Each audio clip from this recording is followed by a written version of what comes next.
Hey everybody, big welcome from cEDH TV. We're here today to talk about the top 10 commanders on online tournaments. And with us today we have Kaos from cEDH Nexus, a tournament organizer expert on the topic. So the data we're pulling today is from Timmy T1000. If you guys have heard of him, he runs a community called Budget Brews. So the link for that is going to be in the description below if you want to check that out. And the purpose of this video is basically to give you a glimpse of what commanders you could commonly run into if you participate in online tournaments. So speaking of tournament metas, I'm running a tournament called Chaos at the Nexus. It's a free to enter tournament, proxy friendly. If you have any interest in signing up, it's going to be in the description below. So first one up at number 10, we have the first sliver. So this isn't the top 10 best commanders. This is a top 10 most common commanders run in cEDH tournament. And this isn't like one of the commanders that are producing great results, but it's a very popular commander still, even though it's fragility. So the first sliver is a food chain deck. The reason that they play first sliver is to have an outlet for their infinite mana once they have the food chain combo in play.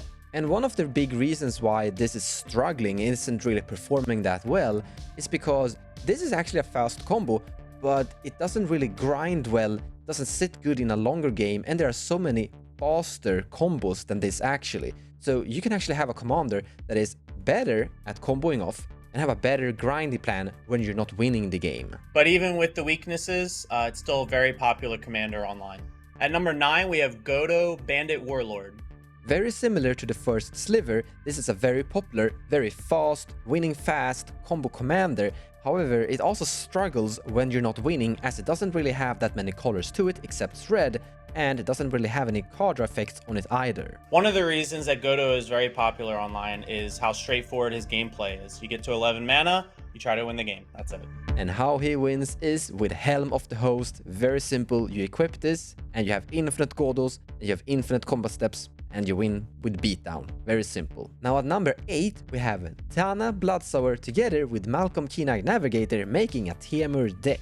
This is a more mid-range style deck, and it's going to win with a Glinthorn Buccaneer combo with Malcolm. One of the reasons why this is actually very popular is just how simple it also is. All you really need is just that Glinthorn and your Malcolm, of course, and you win the match. So while this is more of a mid-range deck, with access to green through Tana, you actually do have a lot of creature tutors available in green to find your Glinthorn Buccaneer. The deck also has a very efficient Plan B combo, the Mono Red Dual Custom Mage with Twin Flame and Heat Shimmer. At number 7, we have the classic pairing of Tymna and Thrasios. This is a reanimation deck, trying to bring Rastaketh to the graveyard with something like an Entomb and then reanimating it with something like an Animate Dead. It's not really one of the strongest Tymna Thrasios pairs you can actually go for these days, but it's still very popular due to the fact that it's been around for such a long time. In general, there are so many different builds that you can do with Thrasios and Tymna, so it's a very high chance you're gonna run into them in cEDH tournaments. And because there are so many different variations of builds for these two,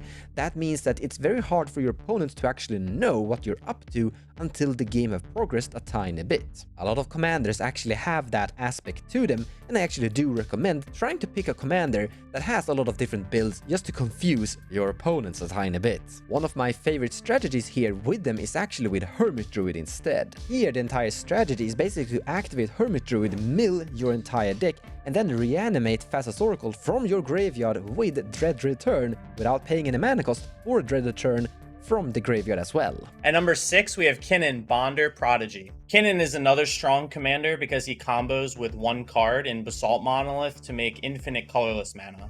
And once you have infinite colorless mana, the deck plays a lot of outlets like Thrasios to draw your entire deck.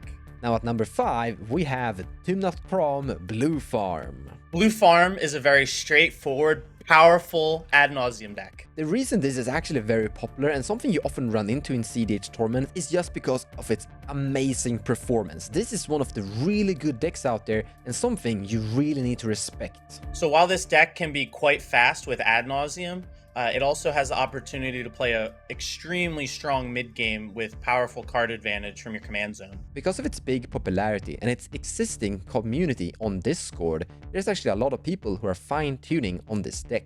And with the availability of 4 different colors, the deck has a very good opportunity to be very adaptive to any meta. And because it can actually be built very differently, how it appears in the tournament could actually vary too. So just because you're going up against Tymna Kraum that appears to be a farm version, doesn't mean that they're all in on the Oddnaws. They could be a little bit more mid-rangey, but also more focus on Oddnaws if they want to as well. At number 4, we have Krark and Sakashima. And this deck is for weird people. Mons, you know I play this deck sometimes, right? So the big reason why I personally don't like this commander pair is because it takes so much time to actually pilot through and win with it. It has a very cool way when it's winning, and it's really fun when you win because you're sitting there just doing so many cool things, but it really takes a lot of time to actually win with this thing. So the reason I like to play this deck is I get to basically goldfish for 30 minutes while everyone watches me play Magic. You're horrible. You're horrible. I guess that's what makes me the weirdo, right? Maybe. But I think the big popularity reason for this commander is completely within all of its chaotic things. There are very few cEDH commanders that are this chaotic, and this commander pair are definitely bringing some casual feeling, but still being actually very cEDH. Like, this is a very powerful and strong commander. It is just very, very different from all the usual cEDH decks we have. And when you get super lucky with it, it feels like you win the lottery. Yes, it does. It does. So at number 3, we have Winota, Joiner of Forces. Now, this is the first Stacks control deck we have on this list. And by the way, spoilers alert, this is actually the only Stacks control deck we have on the list. And the reason is actually very simple. Stacks is very difficult to play, and it takes a lot of effort to actually get there. However, with Winota, it becomes very simple and easy for anyone to pick up, and that's why it's very popular, because it's one of the easier stacks decks you can actually build. So one of the cool things with Winota is your stacks pieces that are creatures also turn into your win conditions through combat with Winota. So you can close out games very quickly.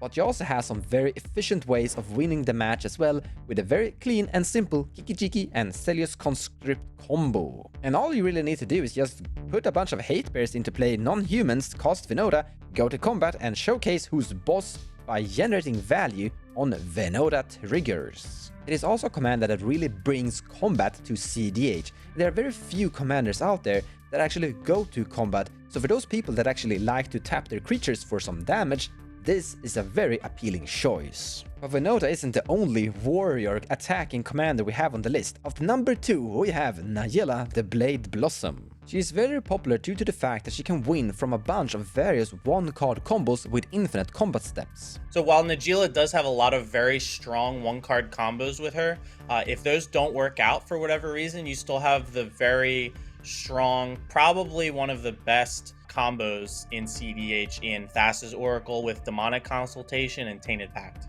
Nayela actually has a really good performance in tournaments because of all the potential combos that she can go for, including all 5 color access that she has. I think we're ready for number 1, the top one, and here it is. I don't think you're gonna be that surprised, but Kenrith, the Returned King. So the reason that Kenrith is so popular online is because you can build him in so many different ways. You can play stacks, you can play Razaketh, Reanimator, you can play mid-range, different combo lists. He's so flexible in the amount of lists and strategies that you can do. And that is actually a great advantage because you can surprise people. This is something I mentioned before with Thrasius and Tymna, being a little bit mysterious on what they're up to.